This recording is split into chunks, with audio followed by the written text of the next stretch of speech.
வணக்கம். நான் உங்கள் ஆரம்பிக்கலாம். மீண்டும் ஒரு மத்திய கிழக்கு தொடர்பான பிரேக்கிங் நியூஸ்.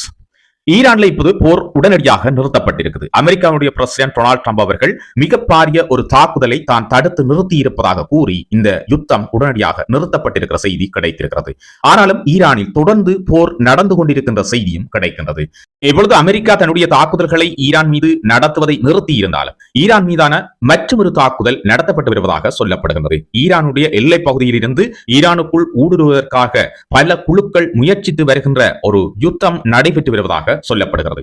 இன்றைய தினம் ஈரானினுடைய மேற்கு பகுதி நோக்கி ஈரானின் கவச வாகன படை நகர்த்தப்பட்டிருக்கின்ற செய்தியும் கிடைத்திருக்கின்றது.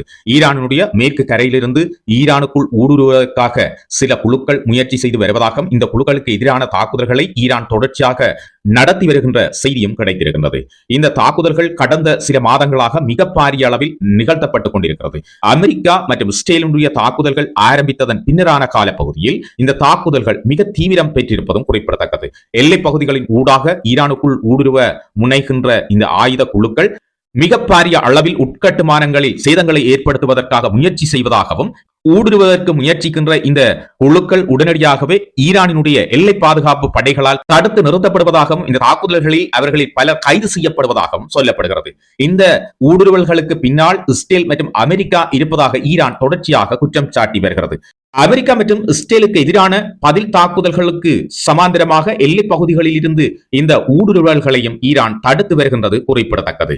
பாரிய அளவிலான ஒரு தாக்குதலை நடத்த இருந்ததாக அமெரிக்காவினுடைய பிரசிடென்ட் டொனால்ட் ட்ரம்ப் அவர்கள் அண்மையில் தெரிவித்திருந்தார். ஈரான் மீது மிக பாரிய அளவில் இந்த தாக்குதல் திட்டமிடப்பட்டிருந்ததாகவும் இரண்டாம் உலக போருக்கு பின்னரான ஒரு மிகப்பெரிய தாக்குதலாக இது இருந்திருக்கும் என்றும் இந்த தாக்குதல் நிகழ்த்தப்பட்டிருந்தால் ஈரானில் மிக பாரிய அளவிலான உயிரிழப்புகள் ஏற்பட்டிருக்கும் என்றும் அமெரிக்காவினுடைய பிரசிடென்ட் டொனால்ட் ட்ரம்ப் அவர்கள் இன்று கூறியிருந்தார். இந்த தாக்குதலை உடனடியாக தான் நிறுத்தியதாகவும் இந்த தாக்குதலை நிறுத்துவதற்கு வளைகுடா நாடுகளில் இருக்கின்ற அமெரிக்காவினுடைய நட்பு நாடுகள் கேட்டுக்கொண்டதாகவும் இந்த தாக்குதல் நடத்தப்பட்டிருந்தால் வளைகுடாவில் இருக்கின்ற அமெரிக்காவினுடைய நட்பு நாடுகள் மிக கொடூரமாக ஈரானால் தாக்கப்பட்டிருக்கும் என்றும் இதனால் தங்களுடைய நாட்டின் உட்கட்டுமானங்கள் மிக பாரிய அளவில் சேதமடைந்திருக்கும் என்றும் இந்த வளைகுடா நாடுகள் அமெரிக்காவை கேட்டுக்கொண்டதற்கு இணங்க இந்த தாக்குதல்கள் உடனடியாக நிறுத்தி வைக்கப்பட்டிருக்கிறது என்று அமெரிக்கா கூறுகின்றது.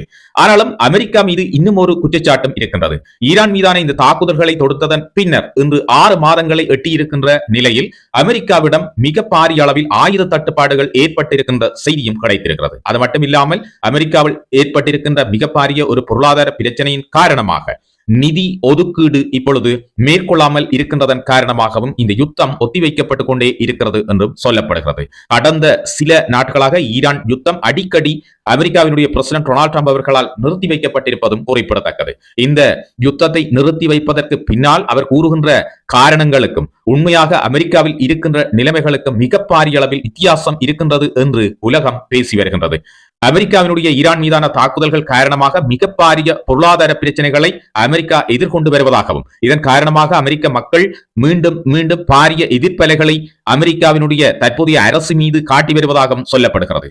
இந்த எதிர்ப்பலைகள் எதிர்வருகின்ற நாட்களில் அமெரிக்கா சந்திக்கப் போகின்ற ஒரு இடைக்கால தேர்தலில் டிரம்பினுடைய அரசாங்கத்திற்கு மிக பாரிய ஒரு வீழ்ச்சியை ஏற்படுத்தலாம் என்றும் கருதப்படுகிறது. அது மட்டுமில்லாமல் அமெரிக்கர்கள் இஸ்ரேலுக்காக ஈரான் மீது தாக்குதல்களை நிகழ்த்துவது தங்களுக்கு விருப்பம் இல்லை என்று தொடர்ச்சியாக எதிர்ப்பை காட்டி வருகிறார்கள். இஸ்ரேல் காசா மீது நடத்துகின்ற மிக பாரிய தாக்குதல்களை இப்பொழுது அமெரிக்கர்கள் வெறுத்து வருகின்றார்கள் என்றும் கூறப்படுகிறது.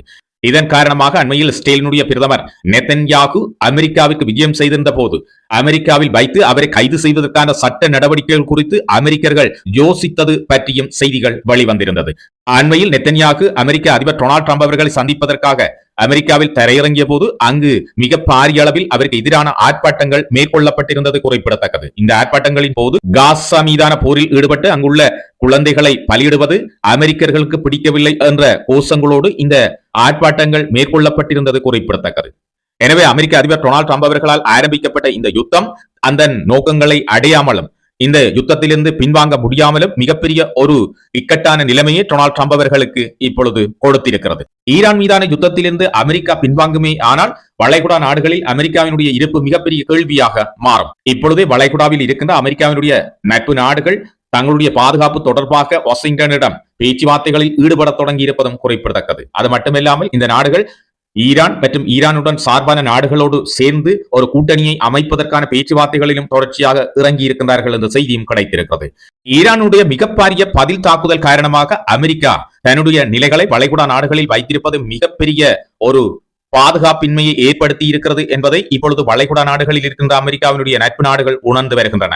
இதன் காரணமாக அமெரிக்காவிடம் நேரடியாக தங்களுடைய நாட்டினுடைய பாதுகாப்பு தொடர்பாக கேள்வி எழுப்பவும் தொடங்கி இருக்கிறார்கள். அது மட்டுமில்லாமல் அமெரிக்காவினுடைய நட்பு நாடுகளில் இருக்கின்ற மக்கள் அந்த அரசாங்கங்கள் மீது எதிர்கருத்துக்களை இப்பொழுது எழுப்ப தொடங்கி இருப்பதும் குறிப்பிடத்தக்கது. எனவே எதிர்காலத்தில் அமெரிக்காவினுடைய இருப்பு மிகப்பெரிய ஒரு கேள்விக்குறியாக மாறப்போகின்றது என்று இப்பொழுது ஆய்வாளர்கள் கூறுகின்றார்கள்.